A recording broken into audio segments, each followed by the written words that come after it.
Hello, Grapperinos, and welcome to another exciting episode of Probably Next Week on Raw. I'm Bryon, and once again, joined by the only Goldberg fan that I know, Mike. Say hi, Mike.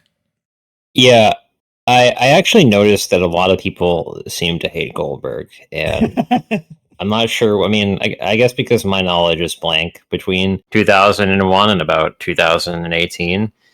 But why do people hate Goldberg so much? People still hate on WCW because they want to go back to that time. I think part of it, well, I think part of it is that when he usually comes back for a match, it's usually for a title, and he challenges That is true. some sort of up and coming guy. Like in this case, he's challenging Gunther, and Gunther's kind of like an up and coming kind of guy. He's Already had the title once, so well, yeah, but his matches sort of end with him winning, because of the streak I and know that. everything. So Yeah. yeah, and I think partially also because he's kind of a dick. I don't- he's kind of a dick to like wrestlers, I suppose. I don't know. I I also think that Goldberg right now is not that great as a wrestler, as you might have referenced. He kind of gets injured sometimes. He injures himself, maybe injures other people. So I think it's just that negative emotion.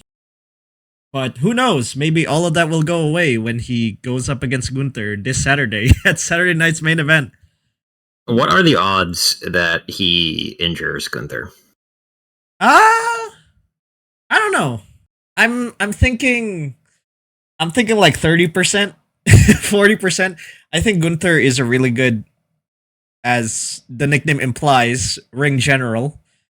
I think he's gonna lead the match, and you're probably gonna see the greatest hits from Goldberg. The spear, jackhammer, and the like. I I think this match is going to be Goldberg spamming finishers, and then Gunther just trying to submit Goldberg, and that's gonna be the match, basically. But I could see how Goldberg can sort of injure Gunther, especially with the impact of the spears.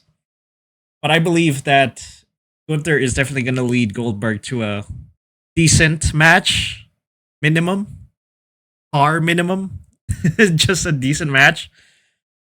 So this is not only gonna be the build up for this show, this Monday Night Raw, but it's also gonna build up towards other things like this all woman show called Evolution. I'm not sure if you've heard of it. It's an event that comes on after Saturday night's main event on Sunday. So we have two events to build up. Also SummerSlam, but who cares about SummerSlam? It's all about the two events.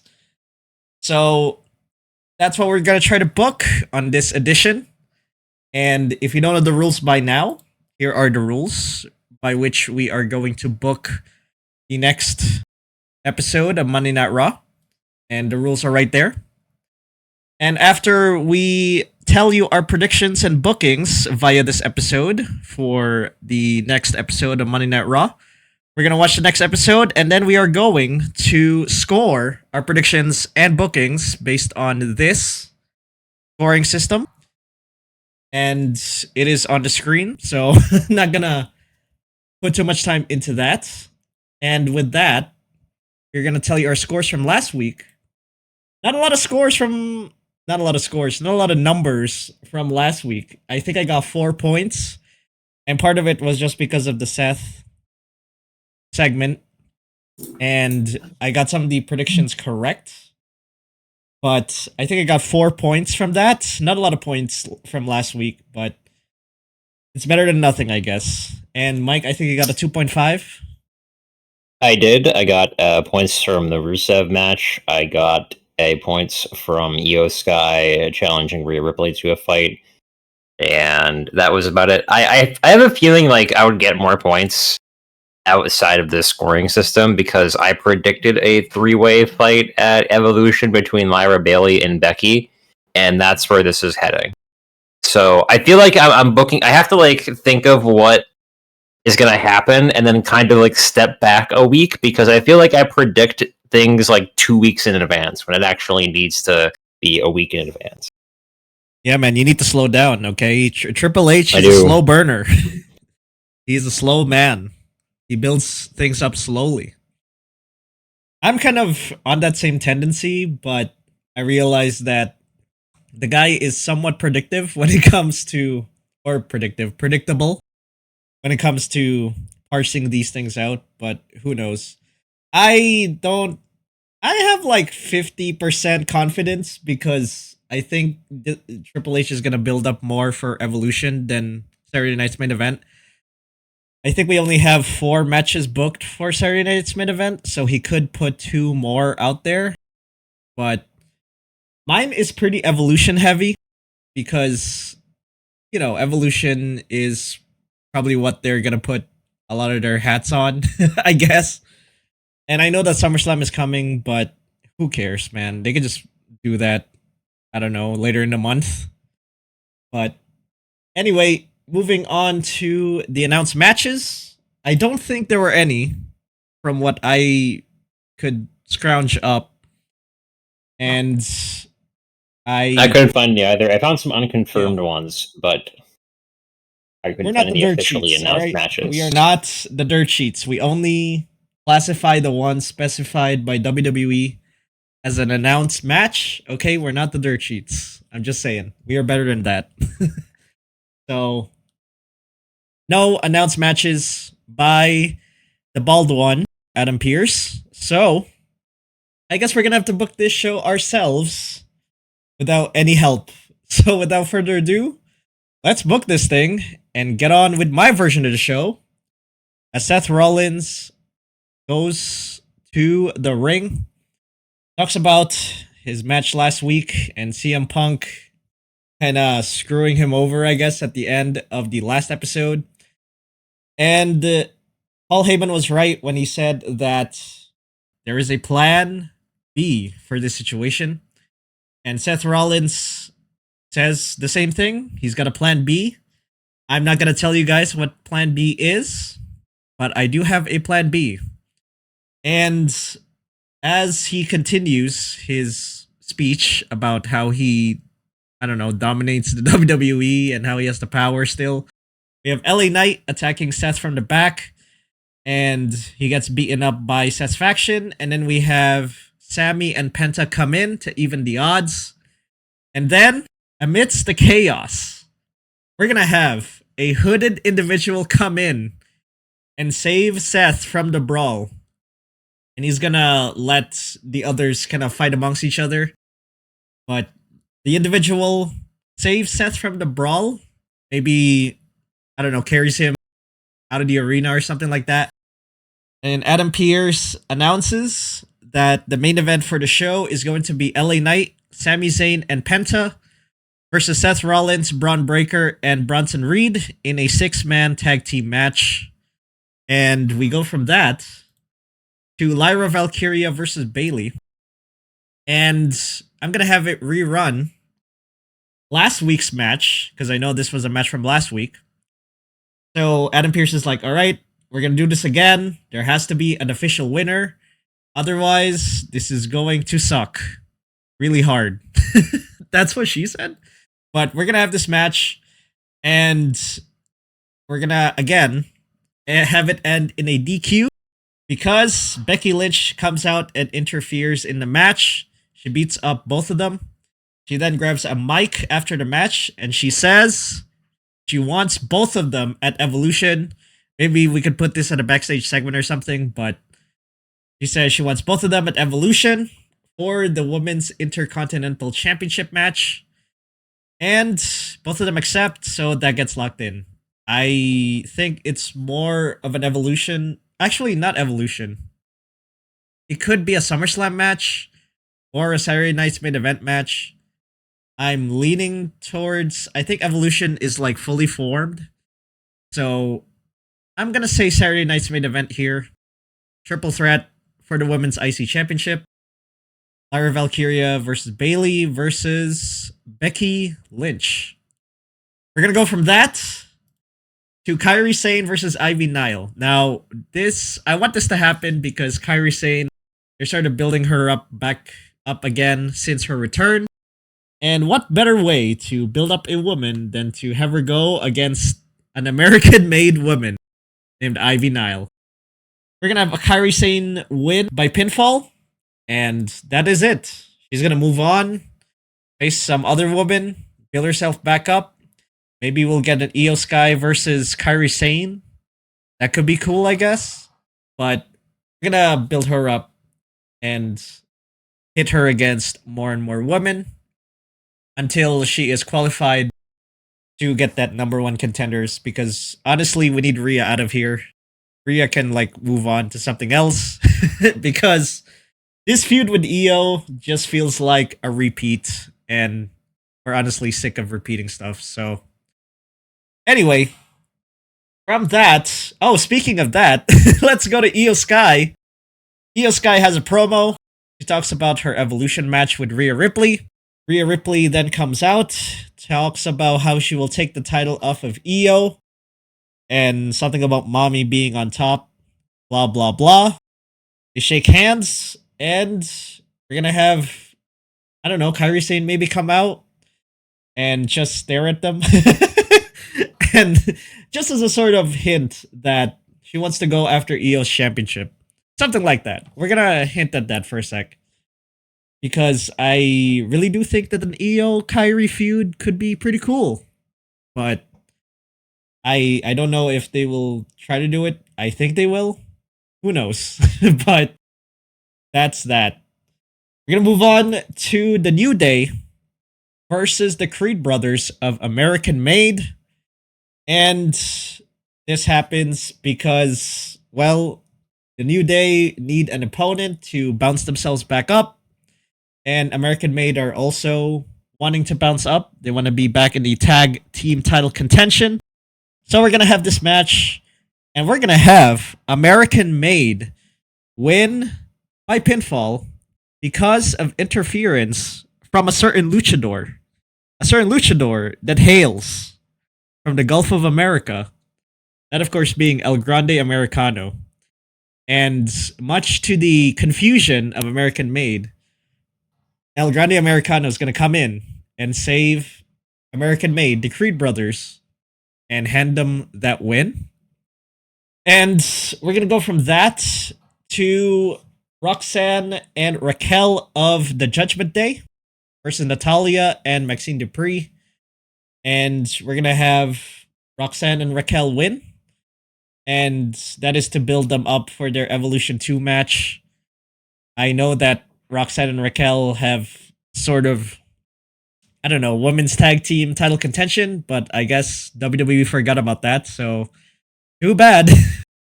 I guess we're gonna put them in a meaningless tag match here and have Roxanne and Raquel win so they can go to Evolution 2 and have some sort of legitimacy for them being champions. I also don't want to have the champions pinned because that is just terrible. But anyway, we're going to move on from that to Gunther having a promo segment as he comes out, goes to the ring, and talks the same stuff as last time. Talks about Goldberg, his match with Goldberg, says that he is a two-trick pony or a one-trick pony, I don't know. He says that Goldberg was famous a long time ago, and now he wants to capitalize on the young up-and-coming stars and wants to relive his good old glory days back when he was on top, spearing people left and right. Gunther says that he won't be speared or jackhammered like the rest because he is the ring general and because he is the best wrestler this company has ever had. And then, before that though, he then talks about how he doesn't have the balls to come and face him one last time before, they face off for real in the ring for their match. I'm gonna have Goldberg come out, actually, because this is the go home show for Saturday night's main event. I'm gonna have Goldberg come out and cut a promo about their match. He's next. He is gonna be just like everyone else that he has speared throughout his career. He is going to add to his long running winning streak. Goldberg says that he is going to take that title and I don't know, maybe defend it in AEW or something. But something like that, I suppose. And Gunther tries to attack Goldberg, maybe try to submit him or tries to punch him. But Goldberg does the good old jackhammer and the spear. So Goldberg is going to be on top for this segment. And I'm doing this so that Gunther is going to be the winner of their match at Saturday night's main event. Because, that's what they're going for, right? I hope that's what they're going for. But that's what I'm gonna have. Good old WWE Championship match build. And we go to the main event of LA Knight, Sami Zayn, and Penta versus Seth Rollins, Braun Breaker, and Bronson Reed in a 6-man tag team match. We're gonna have the heels win here. And we're gonna have a wild brawl after the match. And the same hooded individual carries Seth away as the brawl continues between the three. And we're gonna have that end the show. As for what Seth Rollins' plan B is, I have no idea. But I think this hooded individual that I put in, might be the key to the fourth man.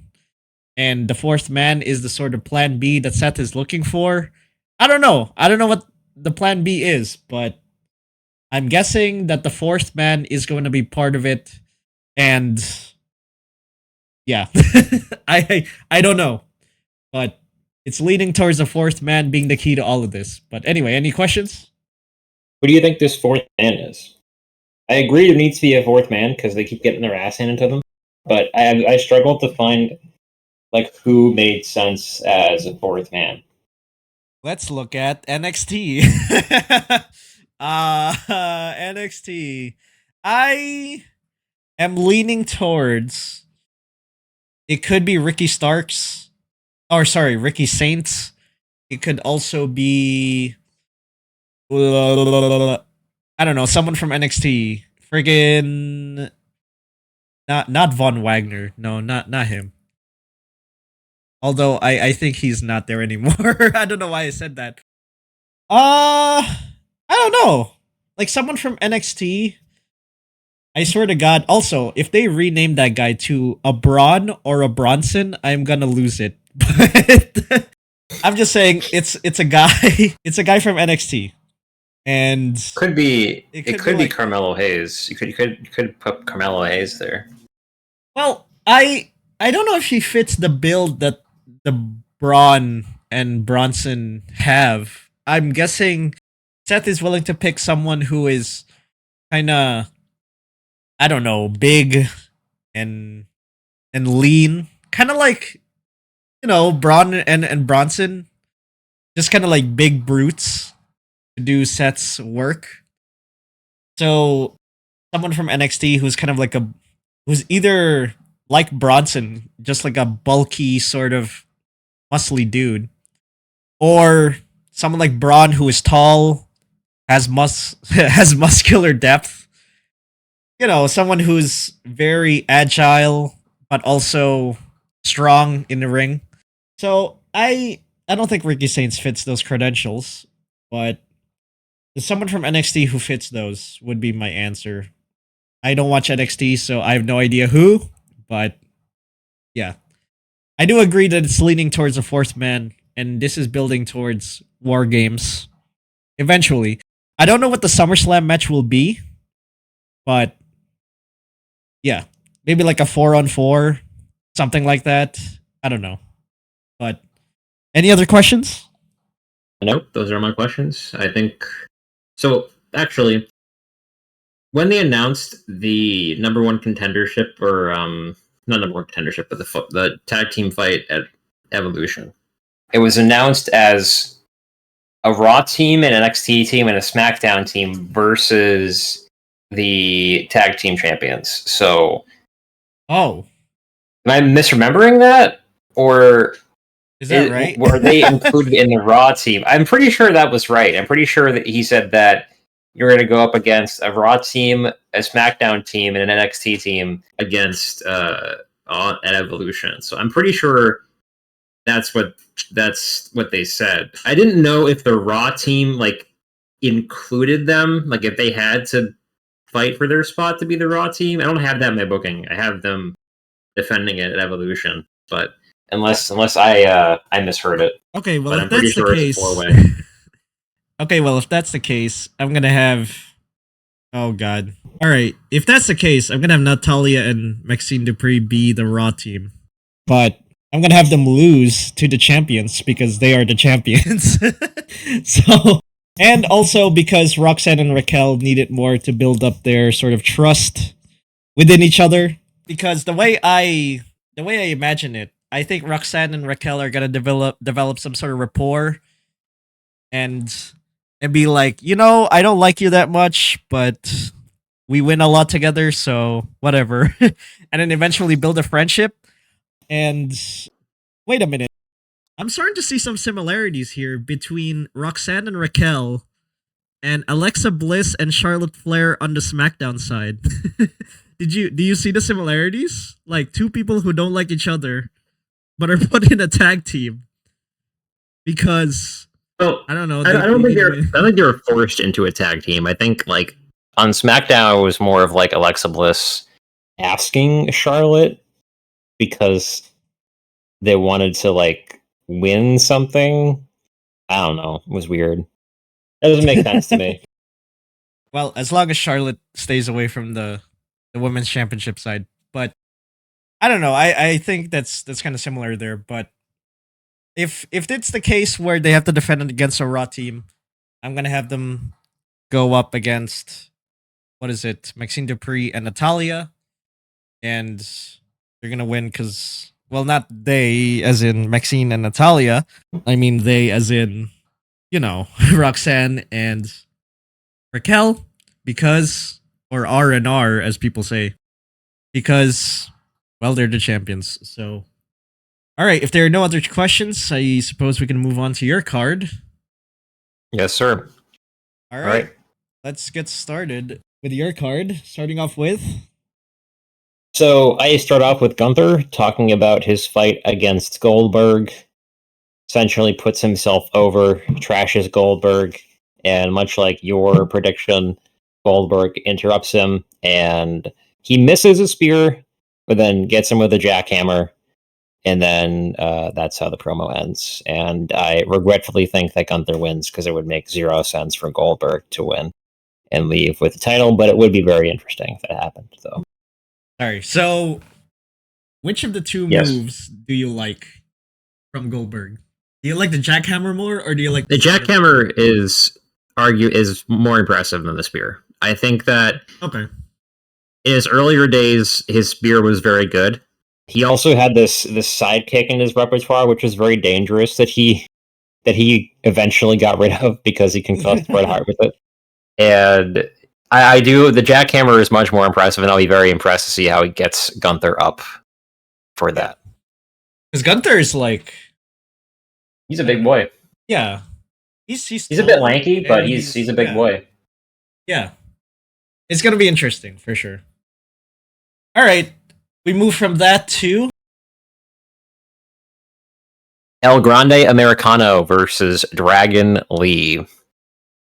So, Brian, I remember a week ago we were talking about how Ludwig Kaiser was sort of stuck in the doghouse and wasn't getting anything. Well, I don't know if you saw the El Grande Americano that they trotted out last week, but he was noticeably taller and a bit leaner than the previous El Grande Americano. So clearly that wasn't Chad Gable. And if you look at it again, it's pretty obvious that it was Ludwig Kaiser. I'm sorry, I don't see it. I really. He's clearly taller. He is clearly taller than the previous Chad Gable. And then they look at him and they're like, "Wait, who the hell is this guy? Like, why is he so tall now?" It's clearly Chad Gable. It's clearly Ludwig Kaiser. It's clearly Ludwig Kaiser. It is. It has to be. That's where they're going with this. And I think they're going to go. It's like, I think what's going to happen is maybe at SummerSlam they have like a battle royale or something, or some fight where El Grande Americano ends up in the ring, and then both of them come out, and it's like, why are there two of them? And then they both fight each other, and one of them gets revealed to be either Chad Gable or Ludwig Kaiser. You're gonna have the two El Grande Americanos face up against That could be. Listen, if that's where they're going, I'd be pretty surprised. You know, I'd be like, okay, this is kind of cool. However, I look at the face with the mask, and I do not think that face has the same structure as Ludwig Kaiser. I'm sorry. Can you pull it up right now? I can make my case. Just off the body shape as well. Oh boy. What if the mask of El Grande Americano just gets shifted from man to man, week to week? So it could be on someone else on the next episode, which is gonna air tomorrow as of the time of this video. And Ludwig Kaiser just so happens to be the guy who had the mask on the last episode. You know, it could be just like a transitional. Let's put the that could work. But who else are you gonna give it to? There's not many other people on Raw that you can shove the mask on. I mean, Rey Mysterio? No, I'm kidding. Not Rey Mysterio. That'd be funny. Maybe like one of the Creed brothers, you know, could also be one of.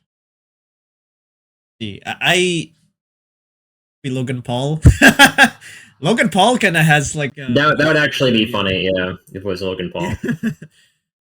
Yeah, I don't know. If it's Ludwig Kaiser, I wouldn't be. I would be shocked, but I don't think it's Ludwig. Sorry. I think it's just a rotation of people from week to week. But hey, I could be wrong. But anyway, you said El Grande Americano wins here via pinfall against Dragon Lee? Yes. He does, yes. Alright. Thanks to his iron head. Is that what it's called? The Iron Head? Yes. Finishing maneuver? Yes. Alright. Okay, from that we go to... From that we have Becky Lynch promo. She comes out and talks about how she's going to have the weekend off because both of those bumfucks last week couldn't get a pin on each other. And she's happy about that. So she'll have a weekend off. She can do whatever she wants. And then Adam Pearce comes out and he's like, actually, we're not going to do that. He says, technically, it was a draw. So now it's actually a triple threat on Saturday at Evolution. Evolution or Saturday because main event? Evolution. Okay. Yep. I didn't put it. Yeah, it's pretty clear that that's where they're going for it. That Evolution, I'm pretty sure that's where they're going for it. All right. I didn't put it at Evolution because I think they have the card fully formed out. Because once again, they're factoring in NXT into it, so it's not just Raw and SmackDown matches. But okay. I mean, if it's at Evolution, that also makes sense because it's, you know, women. IC Championship. And Becky and Bayley are both instrumental to the Evolution history for WWE. So it kind of makes sense. But, yeah. All right. It's funny how she says she will enjoy the free weekend when she also enjoyed her free weekend last week because they had 4th of July off. Which is great, by the way. along with the others. But yeah. All right. Moving on. I don't know. Just wanted to point that out. We're gonna move on to A tag team triple threat. I know this seems random, but there's not many women on Raw, and there's only like one women's tag team on Raw. So I just had to throw shit together because we don't have enough bodies to make this work. So, like I said earlier, they're determining a Raw team to go to Evolution to fight for the women's tag team titles, and I basically took anyone who was not currently involved in a feud and threw them in this match because, again, there's not many people that you can use for this purpose. So I think the Alpha Academy win this one. I know you're like, well, hey, why do you have Asuka and Kairi Sane losing? Well, because I think it's pretty clear that they want Natalya at Evolution. So I can see Asuka and Kairi Sane losing thanks to like Steph and Ivy Nile, which is not as cursed of a tag team if you think about it for a minute. Like, kind of makes sense a little bit, but there's not many heel women on the roster anyway that aren't mid-card heel women. I'm sorry. So, yeah. I don't think they take the pin though. I think that's obviously for the jobber team on the right side, but I think Alpha Academy wins this one because I think they pretty clearly want Natalya at Evolution. So, well, the team on the right seems plausible until you realize that Stephanie is not a heel. she's like a tweener. Okay. I mean, this also could be because they haven't featured her a lot recently, but yeah, it could also be the case where she is a tweener, but I'm leaning towards face here.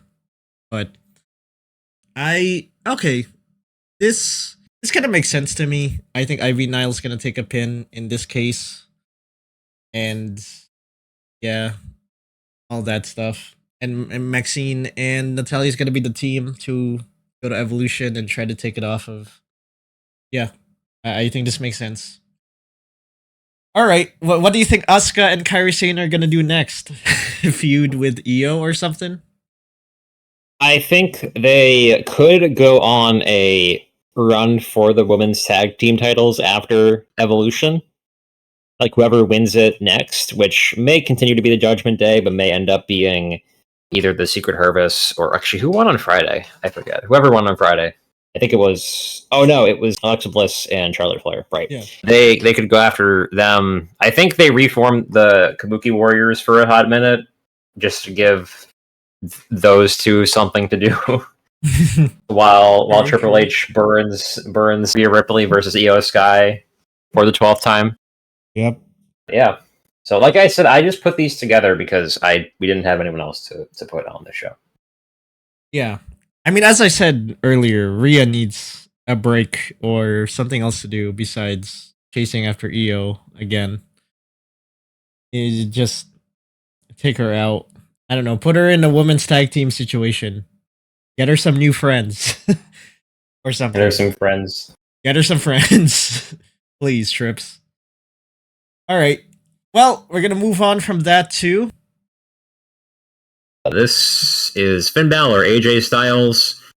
Again, I think that Dominic continues to avoid AJ Styles, saying that he has a rib injury.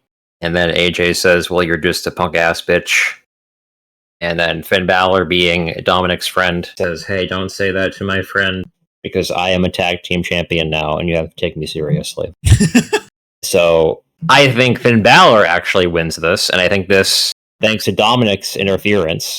And I think this leads to AJ being like, hey, look, he was able to do shit last week, but he's injured. What do you call that, Mr. Adam Pearce? And then that eventually leads to Dominic defending the IC title either on an episode of Raw, but more likely SummerSlam.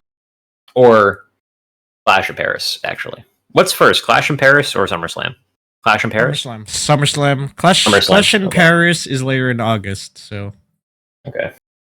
All right. I honestly forgot about this. I honestly forgot about Dominic versus AJ. But so you're not gonna have it at Saturday Night's main event. You're gonna put them No. at some okay. All right.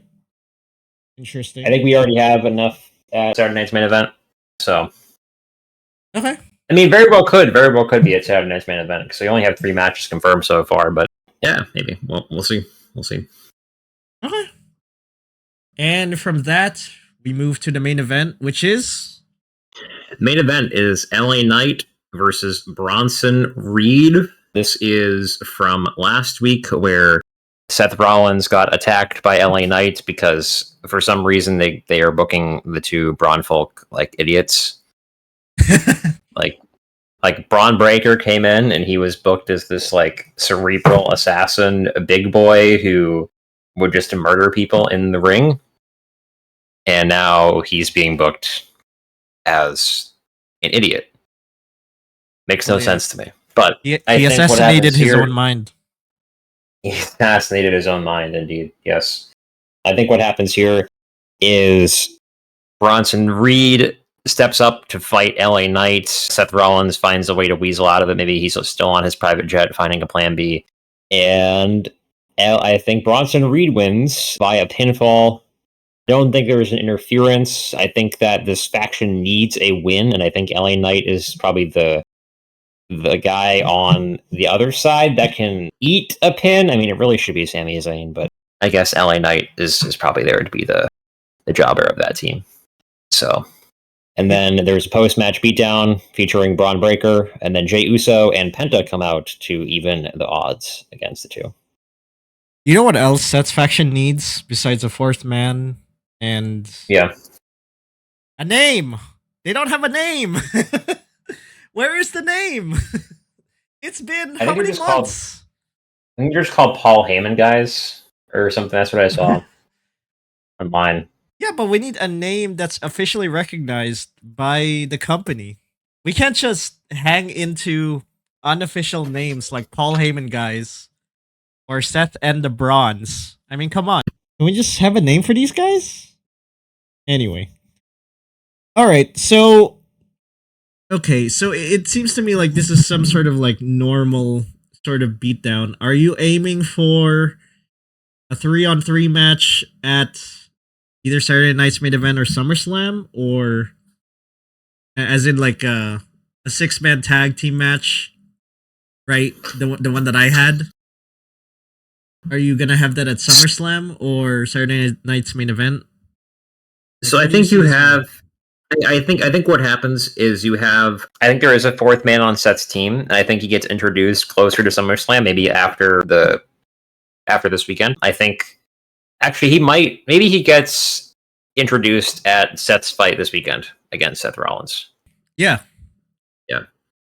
Right. So I think what happens is LA Knight is about to win, and then he gets introduced, and then you have this build to SummerSlam where it's Braun Breaker, and the third guy versus a combination of Jey Uso, Sami Zayn, LA Knight, and Penta. And then that leads to a Seth Rollins winning the briefcase or winning the title by cashing in at SummerSlam. Watch that fourth man be introduced the same way Tala Tonga was introduced. Oh my god! He gets put through the table! Who is that? Bingo bongo. He seems to be Seth Rollins' cousin. What? Somebody get security! Yeah, Meth Collins. Meth Collins.